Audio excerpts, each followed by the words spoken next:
সূচনা যে আয়াত নাযিল হয়েছে, এই আয়াতে কোন রাজনীতির কথা বলা হলো না, সমাজনীতির কথা বলা হলো না, অর্থনীতির কথা বলা হয়নি, যুদ্ধ ক্ষমতা সম্পদের কথা বলা হয়নি, বরং এখানে আল্লাহ রাব্বুল আলামিন সর্বপ্রথম শিক্ষার কথা বলেছেন, জ্ঞানের কথা বলেছেন, পড়তে বলেছেন, শিখতে বলেছেন। ধরে কোন সুবহানাল্লাহ।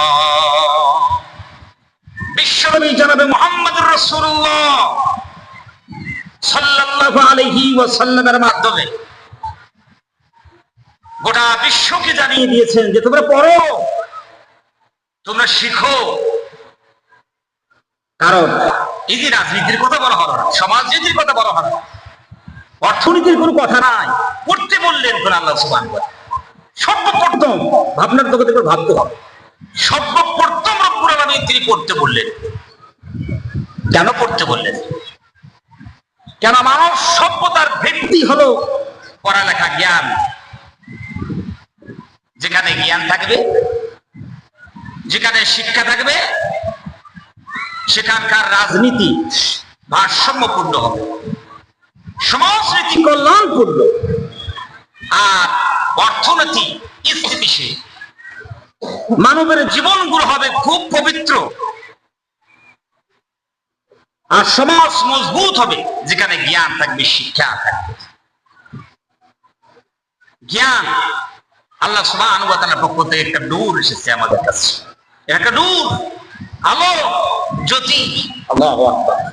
এই জ্ঞানের কথা আল্লাহ সুবহানাহু ওয়া তাআলা সর্বপ্রথম তিনি বলেছেন। আবার রব্বুল আলামিন বলেন, কুল হাল ইয়াস্তাবিল্লাযীনা ইয়া'লামুনা ওয়াল্লাযীনা লা ইয়া'লামুন। নবীজি আপনি বলুন, যারা জানে আর যারা জানে না সমান হতে পারে? কখনোই তারা সমান হতে পারে না। তা আল্লাহ সুবহানাহু ওয়া তাআলা এই ওহী সর্বপ্রথম নাযিল করলেন নবী করিম সাল্লাল্লাহু আলাইহি ওয়াসাল্লামের উপর। এই ওহী এসে হীরা গুহায় এসেছে। নবী করিম সাল্লাল্লাহু আলাইহি ওয়াসাল্লাম নবুয়ত প্রাপ্তির আগে একাকিত্ব পছন্দ করতেন। নবীজি সাল্লাল্লাহু আলাইহি ওয়াসাল্লাম নির্জনে থাকতে খুব ভালোবাসতেন। তাই বিশ্বনবী জনাবে মুহাম্মদুর রাসূলুল্লাহ সাল্লাল্লাহু আলাইহি ওয়াসাল্লাম বাড়ি থেকে খাবার দাবার, সব প্রয়োজনীয় খাবার দাবার নিয়ে নবীজি হীরা গুহায় চলে যেতেন। সেখানে